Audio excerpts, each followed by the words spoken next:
오늘 사랑하는 마음 주고받으셨나요? 저도 여러분을 위해 선물을 준비했습니다. 바로 삶이 더 달콤해지는 법입니다, 여러분.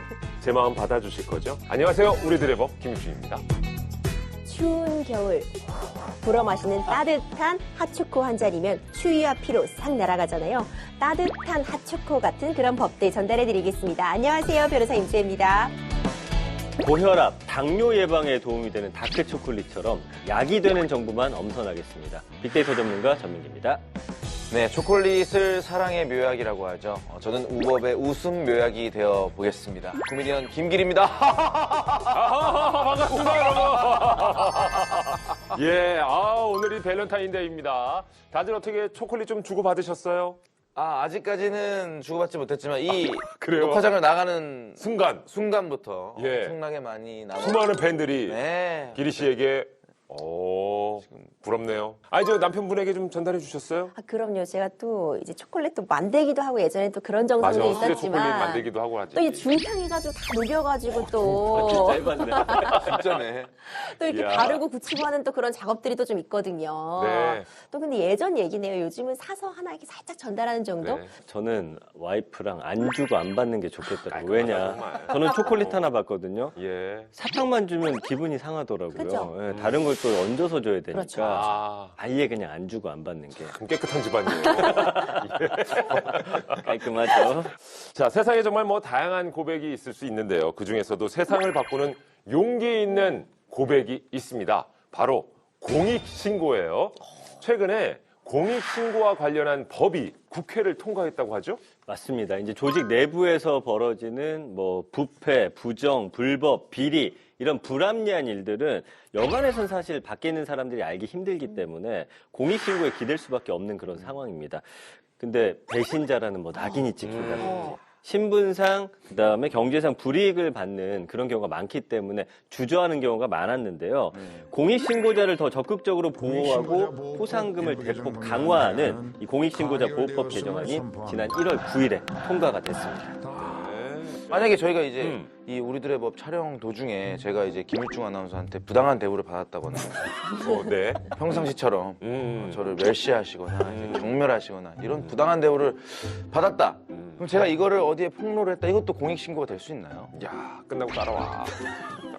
지금 이제 기린님이 말씀해 주신 건 이제 개인적인 불만이죠. 그래요? 네. 근데 이게 헷갈리실 수 있을 것 같아요. 그러니까 내가 부당한 일을 당했다, 내가 불만이 있다고 해서 이거를 폭로하는 게 다 공익신고인 것은 아니거든요. 그러니까 공익신고라는 것은 법으로 이제 명시가 되었는데요. 국민의 건강, 안전, 환경, 소비자 이익, 공정 경쟁과 같이 공공이익과 관련된 6대 공익 분야 중 어느 하나 이상을 침해하고요. 공익신고 대상 법률인 471개를 위반하는 행위로 확인이 될 때 공익신고로 인정이 되고 법적인 보호를 받을 수 있습니다.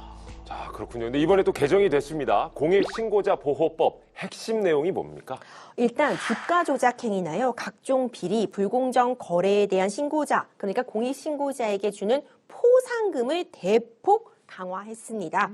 공익신고자에 대한 보상금 지급 한도가 이제 없어지게 되면서요, 신고로 인해 환수된 금액의 30%를 넘지 않는 선에서 액수의 제한 없이 지급이 가능하도록 돼서 이 포상금 지급도 사실 이 공익신고에서 굉장한 유인이 될 수 있기 때문에 이런 부분을 활성화될 수 있겠다는 기대감을 품게 하는 대목입니다. 네.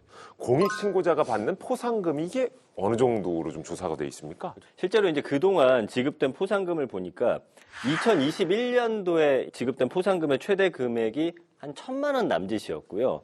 2022년에는 아예 없었습니다. 아이고야. 그리고 작년에는 5,850만 원이 이제 최고 그 금액이었는데 이 미국 같은 경우는요, 내부 고발자 한 명이 3,700억 원의 포상금을 받기도 했는데 이거랑 비교하면 얼마나 작은지 확 비교가 되죠. 아니 잠깐만. 3,700억이요? 네. 와, 그러니까 어쨌든 공익신고가 바라는 바가 그러겠죠. 이제 비리라든지 부패가 사라지는 그 이후에 나타나는 깨끗한 효과, 경제적인 효과를 생각할 텐데 그럼에도 포상금이 조금 우리나라는 적다라는 생각이 듭니다. 이제라도 좀 바뀌게 됐다니까 다행이라는 생각도 드는데 신고자 보호 방안 좀 추가된 것도 있습니까? 맞습니다. 공익신고가 꺼려지게 되는 게 내 신분이 노출돼서 불이익 당하면 어떡하냐 이런 걱정도 사실 상당하거든요. 이번을 통해서 공익신고자의 인적 공개나 불이익 조치가 있을 때 권익위에서 징계를 요구할 수 있도록 되었습니다. 또한 이 외에도 미등록 금융상품 판매업자 신고라던가 119 구급대원 무전기 사용 방해 등도 법률상 보호를 받을 수 있도록 내용이 추가가 되었고요. 조사 과정에서 변호사의 법적 조력도 국가에서 지원이 가능하도록 되었습니다. 또 공익신고자 등에게 경제적인 손해를 발생시킨 사람의 지급 능력을 이제 조사할 수 있는 그런 조항까지도 담아두었습니다. 네. 이 공익신고가 활발해져서 우리 사회의 자정 기능이 살아났으면 하는 바람이 있고요. 자, 이번에는 특급 전문가와 함께하는 응답하라 21대 국회 시간입니다. 국회가 응답한 특별한 통과법 영상으로 확인하시죠.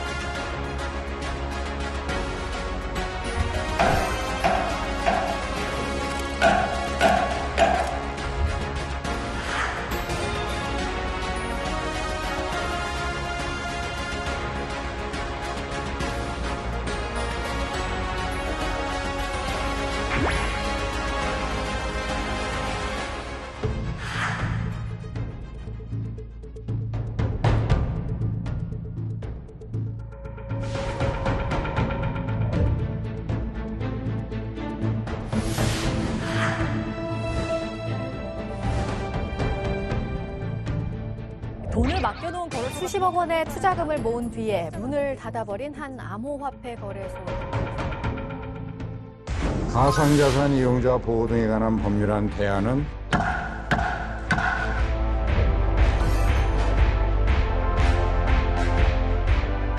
블록체인의 역할은 포스트 코로나 시대에 굉장히 핵심적인 일을 할 것이다. 실세계의 머니와 직접 연결될 수 있도록.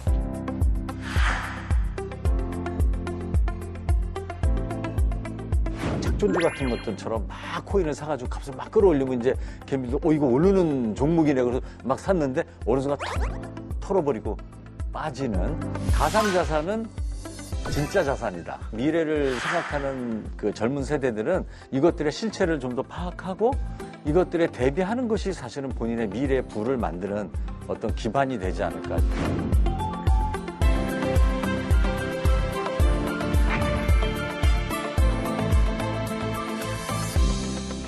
자, 말도 많고 탈도 많은 가상자산. 이분 모시고 한번 탈탈 털어보도록 하겠습니다. 가상자산계의 뇌생남이라고 소개를 해드려도 될 것 같은데요. 서강대 컴퓨터공학과 박수용 교수님입니다. 어서 오세요. 네, 안녕하세요. 반갑습니다. 예.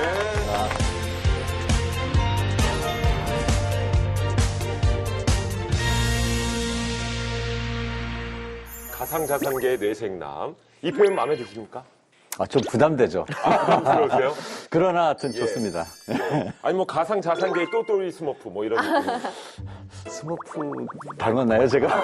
확실히 딱 기분 상해하시네. 뇌생남으로. 네. 제가 들어도 기분이 상하네요. 너무 하신 거 아니에요? 아, 오늘 스머프 복장으로 오셔가지고 왜 그러세요?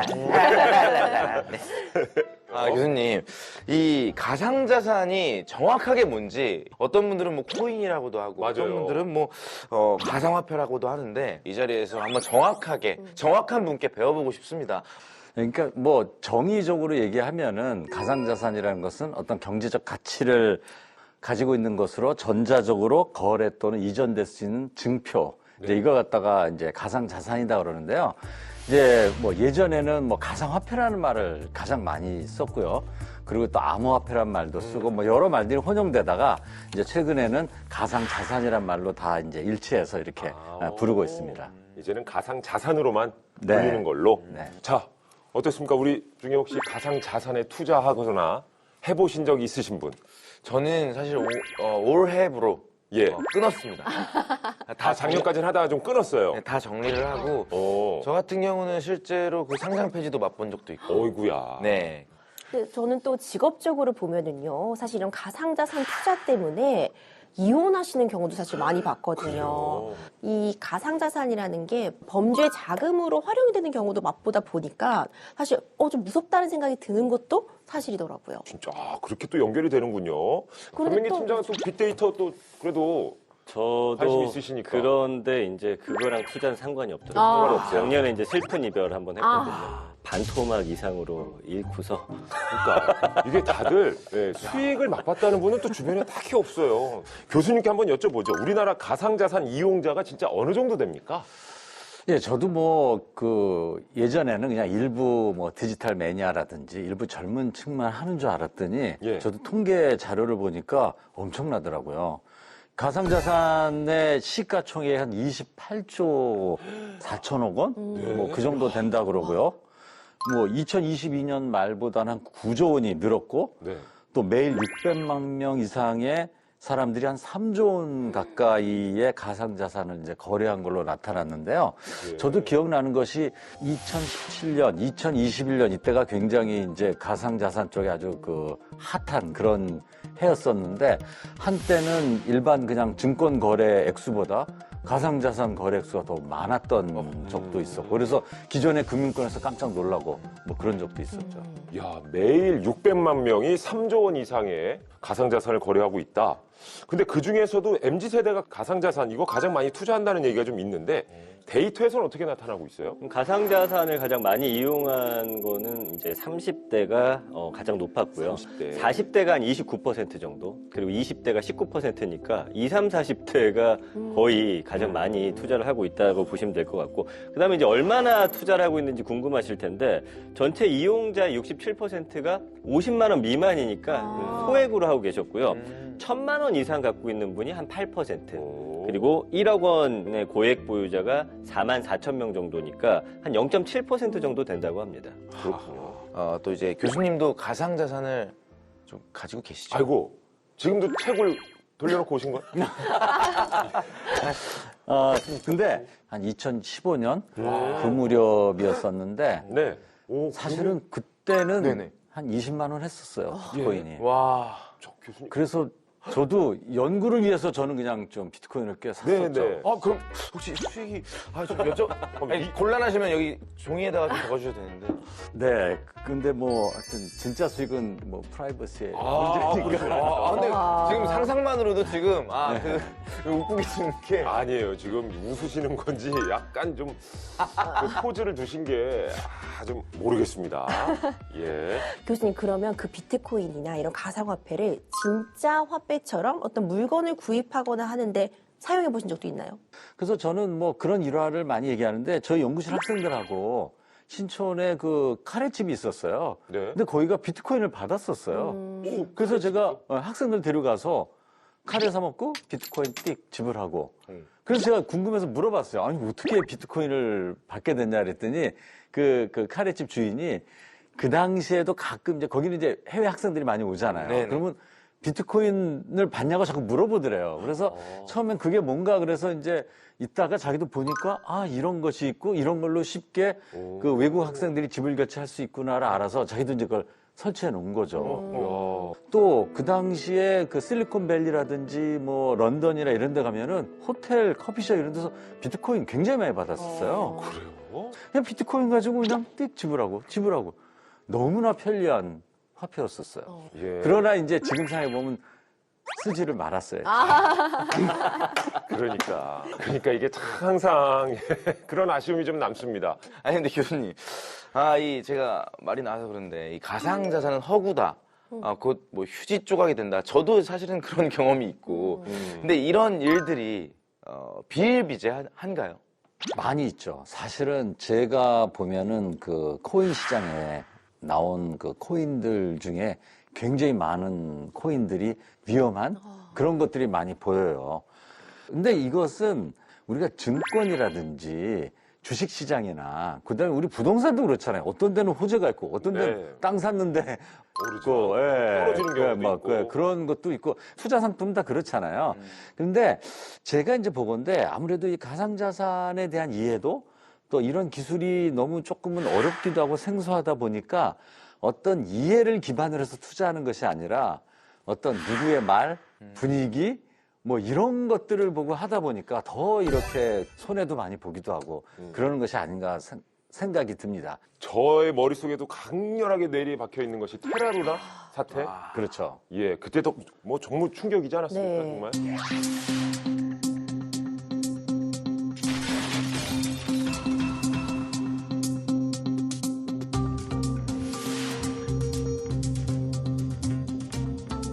그런데 사실은 그 테라 루나 이 코인의 기술에 대해서 이제 그 이것을 만든 사람들은 그 소위 말해서 알고리즘이라는 것으로 그 코인의 가격을 스테이블하게 할 수 있다라는 것을 주장을 하고 자기네들 그런 그 기술을 만들었다라고 해서 이제 처음에 굉장히 많은 관심을 받았는데요. 사실은 학계나 이런 데서는 그거에 대한 의구심을 계속해서 제기했었어요. 그 실제적으로 그 권대영 대표한테도 그런 질문도 했었는데 권 대표가 그냥 무시했죠. 그런 그 기사들이 많이 있습니다.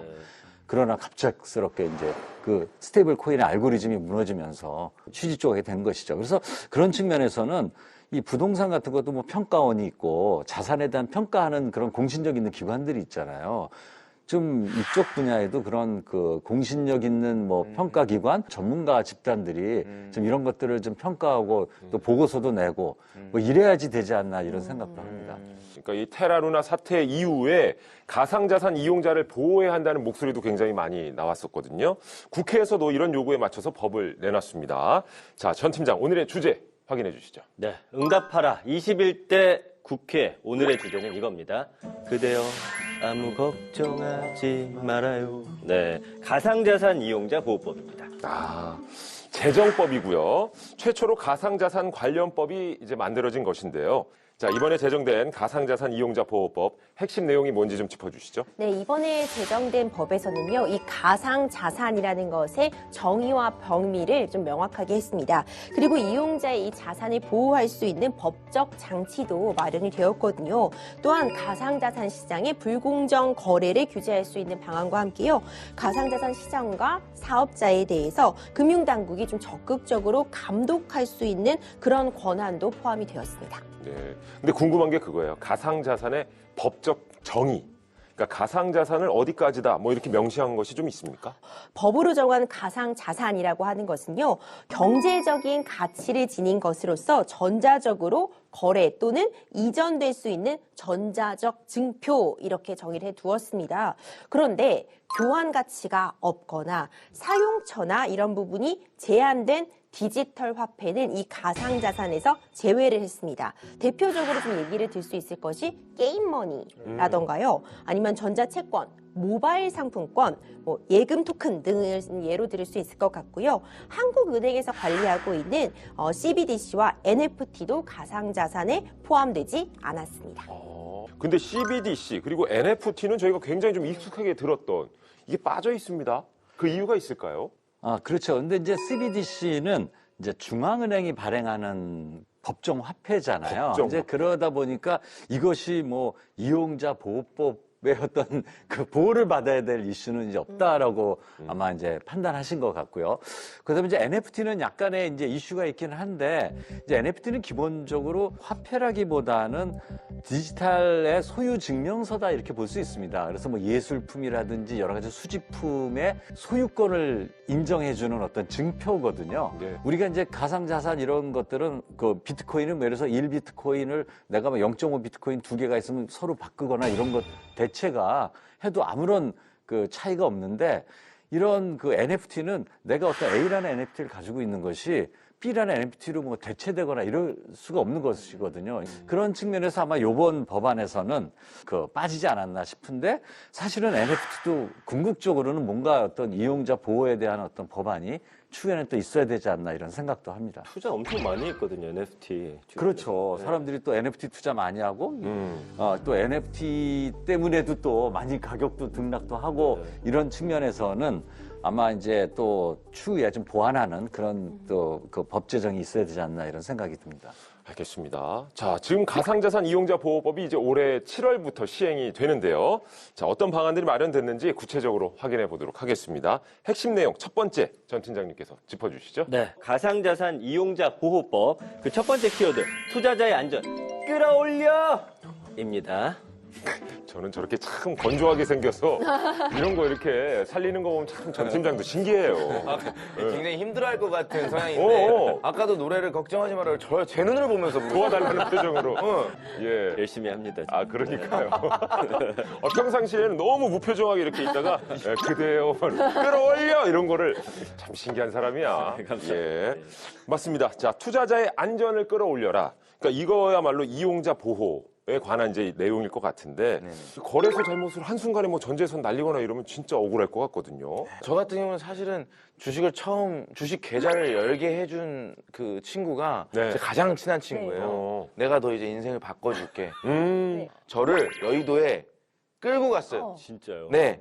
그래서 같이 계좌 열고 오. 그렇게 되고 지금 굉장히 서먹서먹한 정말 친한 친구였는데, 가장 친한 친구였는데 예. 하지만 그래도 어쨌든 제 선택이라고 생각하는데 이거 좀 얘기가 다르죠. 네. 예. 그러니까 실은 항상 투자를 하면 그 뭐 약관이나 이런 것들도 써 있는 걸로 알거든요. 투자의 결과는 어쨌든 본인의 책임. 하지만 이용자 보호는 또 법이 해줘야 된다. 이게 어떻게 법으로 보호를 해주겠다는 겁니까? 네, 우리가 이제 가상자산도 구입을 하고 사고 팔고 하려면 일단 예치금 넣어둬야 되잖아요. 그런데 이 예치금이 사라질 수 있다? 하면은 너무 무섭죠. 그러니까 이런 부분에 대해서도 우려가 많았는데 이용자들로부터 받은 이 예치금을 가상자산 사업자의 고유재산과는 분리해 놓도록 했고요. 공신력 있는 관리기관에다가 예치 또는 신탁해야 된다는 의무를 부여했는데 이것만으로도 그래도 좀 안심할 수 있는 그런 부분이 분명히 있을 것 같아요. 네, 그래요. 가상자산은 보이지 않는 돈인데 어디에다가 넣고 관리를 할 수 있는 거죠? 오, 그러게요, 교수님. 일단 기본적으로 이 비트코인이라든지 이더리움이라든지 이런 그 자산들은 그 각각의 블록체인의 장부에 다 기록돼 있습니다. 장부요? 예. 예. 그러나 그 장부는 누구도 이제 해킹할 수 없는 그런 블록체인 상의 이제 장부에 기록이 돼 있고요. 그런데 이제 그것들의 이 증빙의 이력들은 디지털 월렛이라는 곳에 이제 다 이제 담게 돼 있어요. 네. 그래서 가상자산을 하게 되면은 다 각자가 이제 지갑을 갖게 되고 또 거래소도 어떻게 보면 큰 지갑이라고 볼 수 있어요. 그 안에 이제 많은 사람들의 그 지갑의 내용들이 거기 이제 들어가서 서로 이제 거래가 되는 것이죠. 그래서 기본적으로는 그냥 컴퓨터 안에 있다. 이렇게 볼 수 있죠. 컴퓨터 안에 있다. 가상자산 시장의 경우는 좀 해커들이 확실히 많이 노리는 것 같더라고요. 실제로 2017년에 보니까 거래소가 해킹당해서 전체 투자금의 한 37%, 55억 원 상당의 이 가상화폐가 도난당하는 사례가 있었고요. 그때 이제 피해 보상하지 못하고 투자자 자산을 37%씩 일률적으로 이제 차감을 했어요. 예. 근데 이후에 또 해킹을 당해가지고 파산한 사례도 있다고는 하더라고요. 실제로 지난해 4월에는 지닥이 180억 원 상당의 가상자산을 또 해킹당하기도 했거든요. 사실은 블록체인 기술이라면 해킹이 안전하다라는 기술을 저는 알고 있는데 그럼에도 불구하고 이렇게 해킹을 당하는 이유가 있을까요? 지금 좋은 말씀 해주셨는데 이제 블록체인은 해킹이 불가능하다고 그러는데 어떻게 해킹이 되느냐. 맞아요. 이 비트코인의 그 블록체인 자체는 아직까지 누구도 성공한 적이 없습니다. 그런데 괜히 지갑에다 담고 있다고 그랬잖아요. 그 지갑은 블록체인이 아니에요. 그러니까 거기가 털리는 거예요. 그리고 거래소도 큰 지갑이라고 말씀드렸잖아요. 그거는 블록체인이 아니에요. 증권거래소도 다 증권은 전자적으로 다 거래하잖아요. 네네. 그러니까 거기도 사실은 해킹 당할 수 있어요.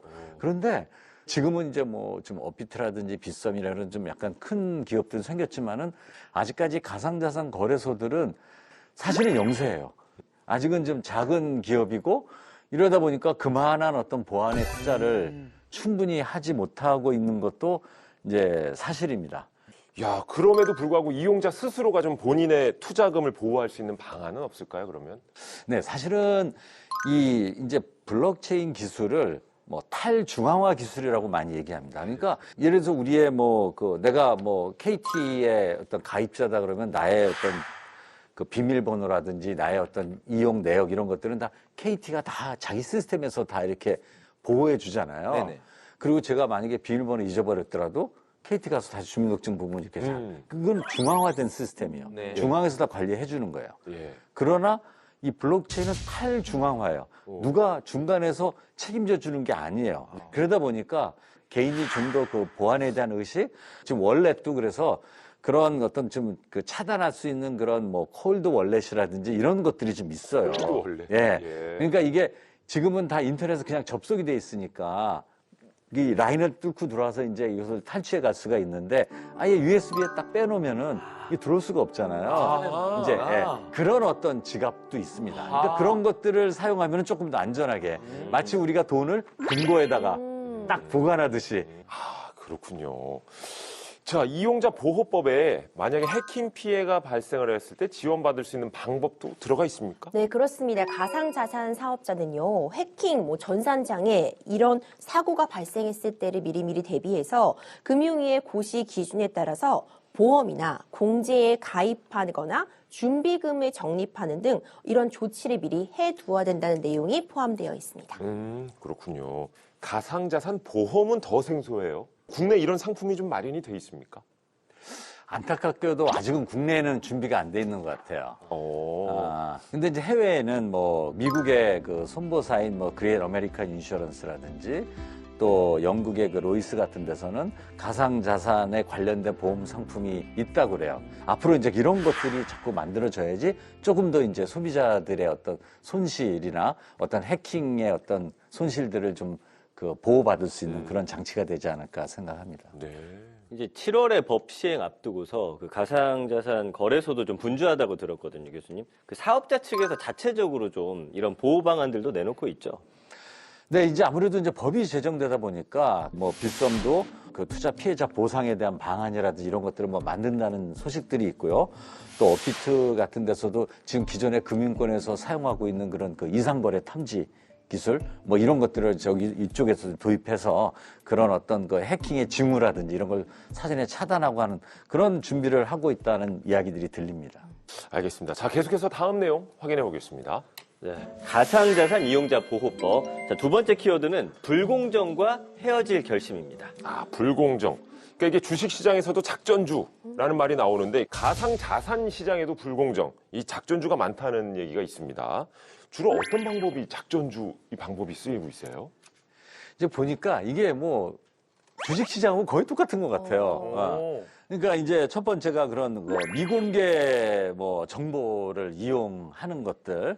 그래서 아직도 상장되지 않은 코인들이 이제 앞으로 금방 상장될 거니까 뭐 이거 뭐 사라. 그런 것을 통해서 이제 시세 차익을 뭐 받을 수 있다. 뭐 이런 식으로 해서 이제 그런 사기가 일어난다라든지 시세 조종 같은 것들도 많이 지금 이야기가 나옵니다. 그러니까 막 코인을 사가지고 값을 막 끌어올리면 이제 개미도 이거 오르는 종목이네 그래서 막 샀는데 어느 순간 탁 털어버리고 빠지는.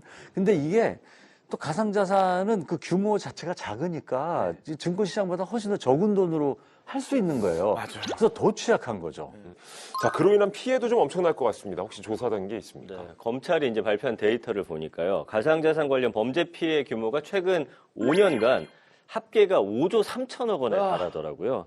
실제로 이제 월 평균 가상자산 의심 거래가 2021년에는 한 66건 정도였는데 2022년에는 900건, 작년에는 943건으로 불과 1년 6개월 사이에 무려 14배 넘게 급증을 했어요.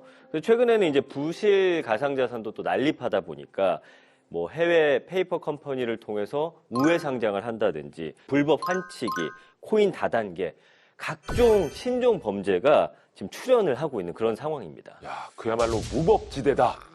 이렇게 봐도 될 것 같은데 이런 문제들을 좀 해결할 수 있는 구체적인 방안이 나와 있습니까? 네, 앞서 교수님이 언급해 주셨던 그런 문제들 있잖아요. 뭐 미공개 중요 정보 이용 행위라던가 시세 조종 행위, 부정 거래 등 가상 자산에 대한 이제 불공정 거래 시에는요. 손해배상 책임과 과징금 부과에 대한 내용을 규정해 두었습니다.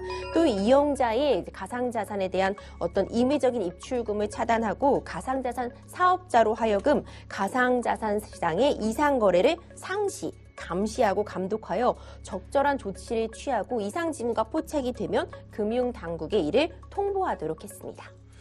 이제 가상 자산 같은 경우는 이 발행하는 특정한 사람이 없잖아요. 비트코인 같은 경우는 이제 채굴하는 시스템이고 심지어 이거를 또 하나씩 쪼개기도 하고 이런 구조기 때문에 법 제정 효과가 좀 어떻게 되는지 좀 궁금합니다. 네, 그래서 이제 좀 어려운 문제죠. 좀 어려운 문제인데 앞으로 이제 그런 어떤 탈중앙화에 걸맞는 그런 어떤 규제 방법들은 계속해서 좀 더 이제 우리가 풀어가야 될 그런 문제가 아닌가 이렇게 생각합니다. 네.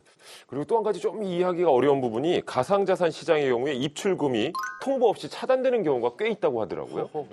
이제 블록체인 그 탈중앙화된 시스템이다 보니까 이제 그 안에서 뭐 그 포크라고 그래서 이제 그 장부가 쭉 만들어지다가 새로운 기술 때문에 다시 또 이제 시스템 리부트 같은 우리로 얘기하면 이제 그런 일들이 좀 발생을 해요. 네. 그렇게 되면은 일단 다 이제 차단하고 모든 거 입출금 중단하고 이제 그런 일이 생기기도 하고 그런데 이제 이게 어떤 그런 그 개별적인 기업이나 개별적인 그 거래소의 자체의 그냥 행위를 자꾸 진행하다 보니까 일반 이용자들은 좀 황당한 일들이 굉장히 많이 생기는 것이죠.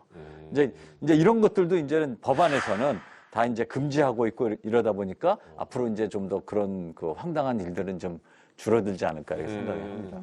그렇군요. 그러게 하긴 갑자기 뭐 저 이용자 입장에서 좀 오르는 입장에서 내가 좀 사고 팔고 해야 되는데 거래 차단 딱 떼버리면 야 이거 뭐 손해라는 생각도 들 것 같고 한데 앞으로는 좀 줄어들겠군요. 네. 그렇습니다. 또 이번 법을 보면은요, 자기 발행 가상자산 거래를 좀 제한하도록 했는데 자기 발행 가상자산 좀 생소할 수 있을 것 같아요. 거래소가 자체 발행하는 이 가상자산은 어떤 점이 문제라서 이런 내용이 들어갔을까요, 교수님? 저도 이 일에 대해서 초창기서부터 이거 안 된다라는 얘기를 했었는데 이건 해외에서도 막 일어나는 현상이에요. 뭐냐면 이제 거래소들이 코인을 이제 상장시켜서 거래하도록 하는데 자기네가 코인을 만들어서 네. 자기가 상장시키고 막 거래를 하게 하는 거예요.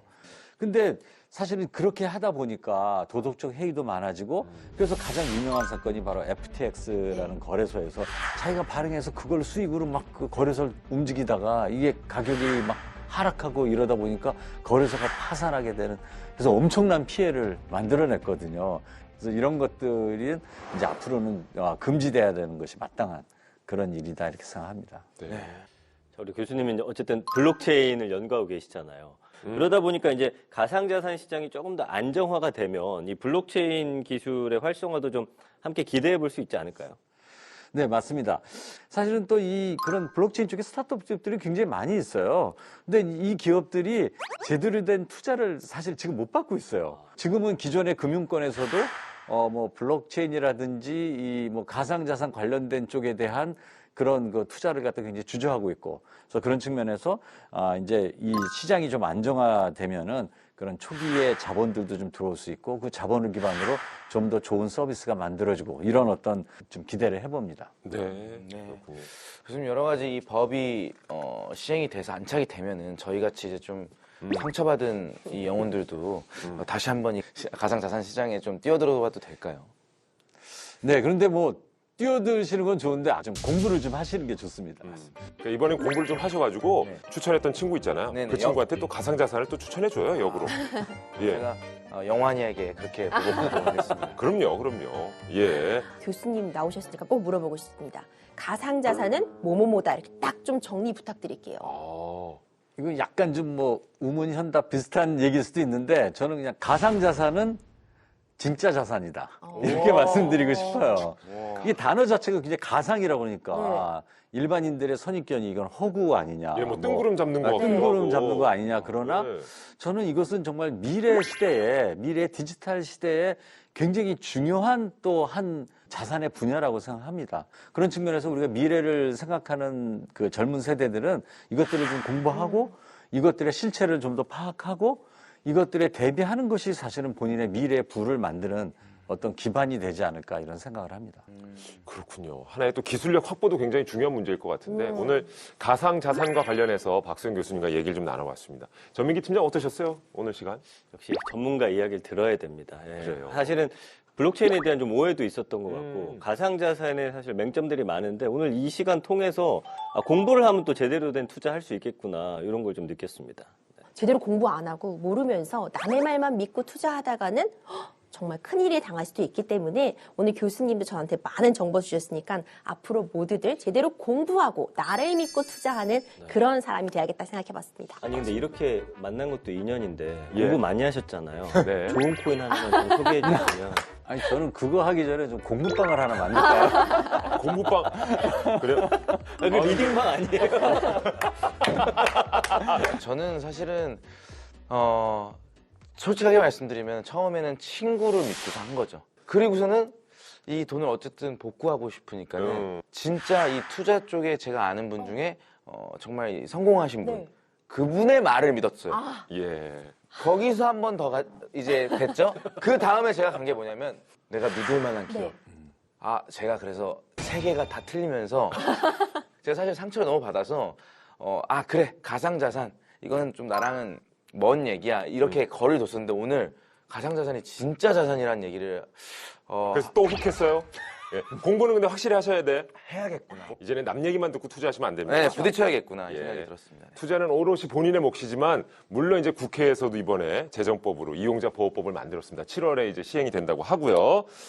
자, 저희가 가상자산 이야기를 좀 나눠봤습니다. 확실히 이게 뭐 투자의 목적도 목적이지만 미래 기술력의 확보도 중요하다라는 생각도 좀 하게 됐는데요. 국회에 혹시 바라는 점 있으시다면 마지막으로 한 말씀 부탁드리겠습니다. 이제 저는 이제 보면은 이 가상자산의 이슈가 너무 그냥 어떤 정치적 이슈로 자꾸 휩쓸리기도 하고 무슨 사건이 일어나면 또 우르르 또 관심 있다가 또 없어졌다가 또 어떤 사건이 일어나면 또 그것 때문에 막 이슈들이 막 일어나기도 하고 하는 것들을 보면서 아, 이것은 그렇게 정치적 이슈로 이렇게 생각할 것이 아니라 정말 미래를 준비하는 어떤 준비 과정으로 봐야 되고 특히나 이 가상자산은 디지털 세계의 자산이다 보니까 국내와 국외가 구분이 별로 없습니다. 그냥 마구 다니는 거예요, 전 세계를. 그런 측면에서 다른 나라들, 또 국제적 협력, 또 어떻게 진행되는지를 잘 보면서 우리가 면밀하게 준비를 해야 되지 않나 하는 생각을 좀 합니다. 예. 오늘 가상자산에 대한 이모저모 우리 박소영 교수님과 함께 이야기 나눠봤습니다. 오늘 정말 감사합니다. 네, 고맙습니다. 감사합니다. 감사합니다. 네.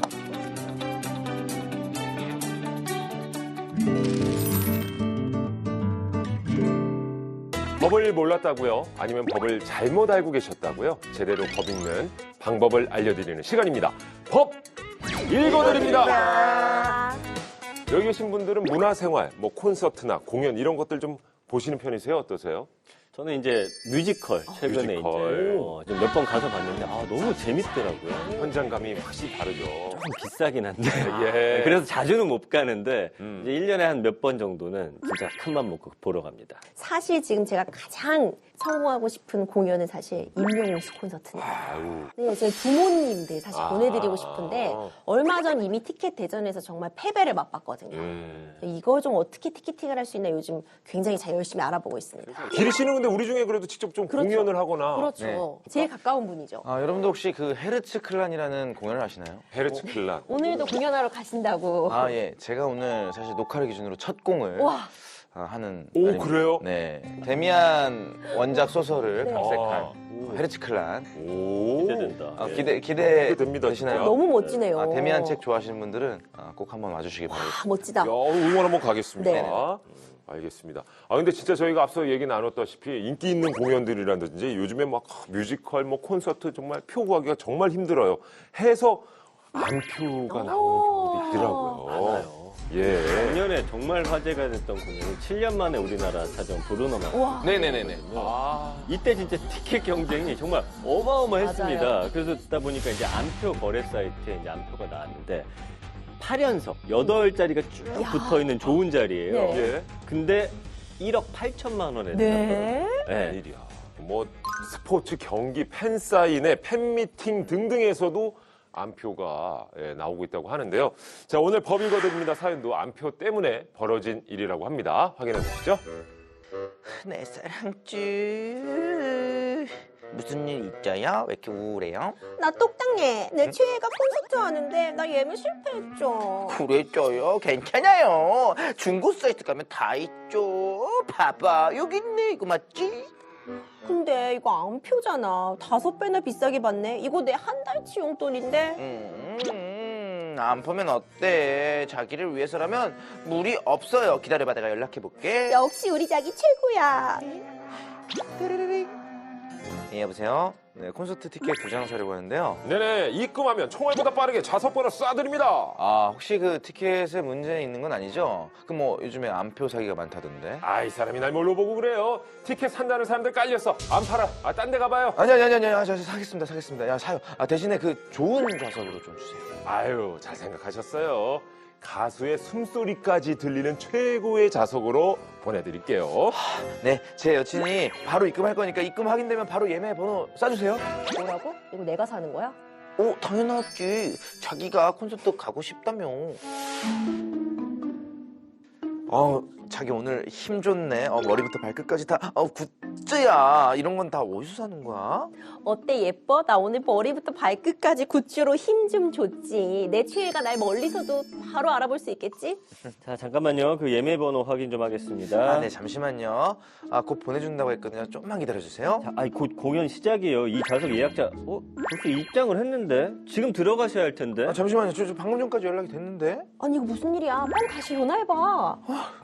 보니까 안표 사기 당하셨어요.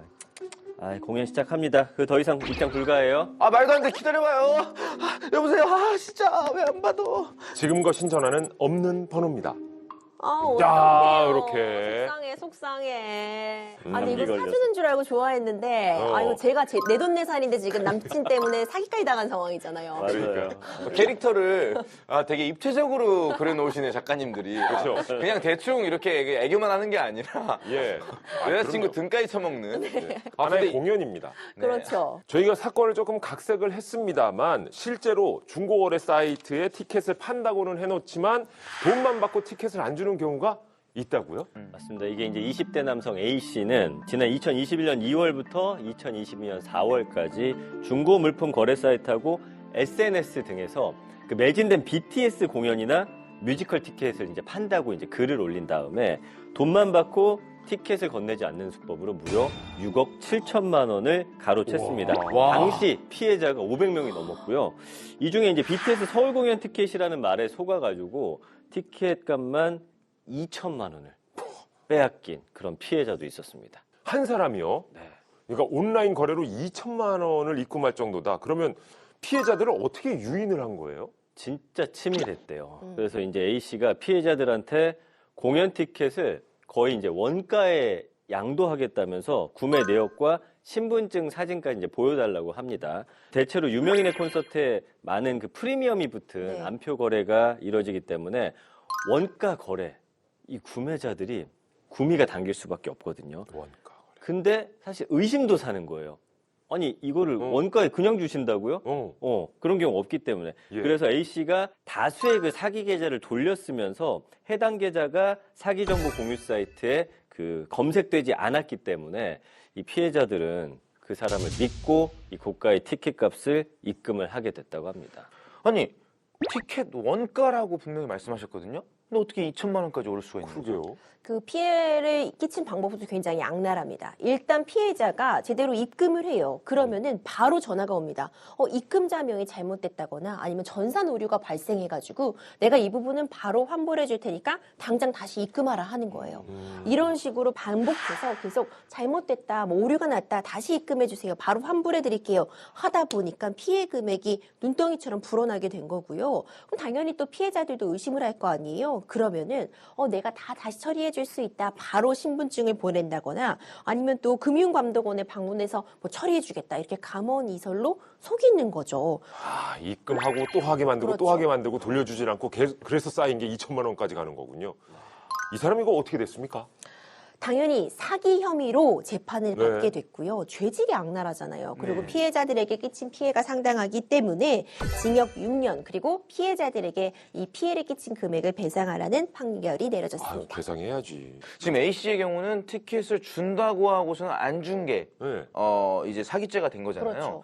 그렇다면은 비싸게 팔았을 경우에는 어떤 처벌을 받죠? 이게 정말 어려워요. 앞서 얘기가 된 이 우리 사례에서는요. 피해자들을 기망해서 실제로는 이 티켓을 산 적도 없고 팔 의사도 없는데 속여서 이렇게 금전적인 부분을 갈취했기 때문에 사기죄인데 우리가 흔히 말하는 암표라는 거 있잖아요. 네. 그런 부분은 경범죄 처벌법에 따라서요. 매매와 관련된 규정은 이제 흥행장이라던가 경기장, 역, 나루터, 정류장 그 밖에 정해진 요금을 받고 입장시키거나 승차 승선시키는 곳에서 웃돈을 받고 다른 사람에게 되팔면 20만 원 이하의 벌금 구류, 과료의형으로 처한다는 내용만 규정이 되어 있어요. 야, 근데 요즘에 누가 오프라인, 그러니까 으슥한 골목이나 뭐 저 이런 데 옆에서 누가 직접 팔아요. 다 온라인 거래하겠지, 암표도. 맞습니다. 저 어렸을 때는 왜 극장 앞에서 그래요. 이렇게 막 표 있어요, 표 있어 하는 경우가 있었는데 요즘 이렇게 오프라인으로 웃돈 주고 표 구매하는 경우는 아예 없잖아요. 네. 그러니까 현행법으로 온라인에서 대량을 막 구입하게 되면은 정상적인 업무를 방해했다고 해서 업무 방해죄로만 처벌이 가능하지 지금 우리가 얘기한 이런 사례처럼 온라인에서 정가의 몇십 배를 주고 부풀려진 이런 암표 같은 경우에는 사실 어떤 법의 사각지대에 놓여 있던 거죠.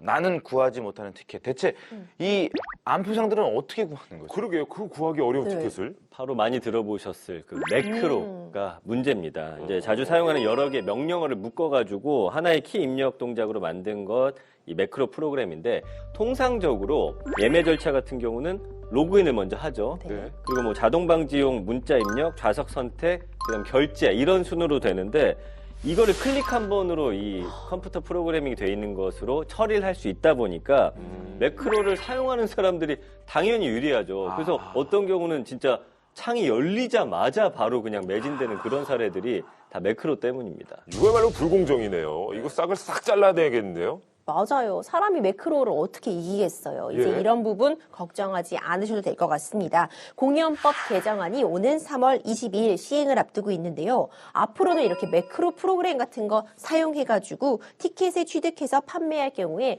1년 이하의 징역 또는 1,000만 원 이하의 벌금에 처해질 수 있습니다. 그리고 이 해외에서도 암표 문제는 역시 있을 것 같은데 다른 나라는 어떤 처벌을 하는지. 실제로 이 암표는 전 세계적인 문제더라고요. 다만 이제 차이점을 봤더니 우리나라의 처벌이 상대적으로 좀 약하다라는 것이었습니다. 대만 같은 경우는 이제 실제로 작년 3월에 이제 블랙핑크가 공연을 했는데 네. 당시 암표 가격이 정가의 한 45배까지도 이제 뛸 정도로 암표가 이제 극성을 했대요. 근데 이제 대만은 그렇게 나오니까 실제 판매와 관계없이 일단 암표 거래를 하려고 했다. 최대 50배 벌금을 부과하는 법안을 즉시 통과를 시켜가지고 암표 근절에 나섰다고 합니다. 그렇군요. 미국의 사례도 좀 충분히 참고해 볼 만한 것 같은데요. 뉴욕주에서는요, 연극, 뮤지컬 등 엔터테인먼트 산업과 관련된 어떤 티켓을 재판매하려면 자격을 발급받고 또 25,000달러 이상의 예치금을 두어야지만 거래가 가능하도록 해두었거든요. 그러니까 재판매가 가능한 그런 조건의 사람을 통해서 시장을 통제하는 그런 방식을 취하고 있는 거죠.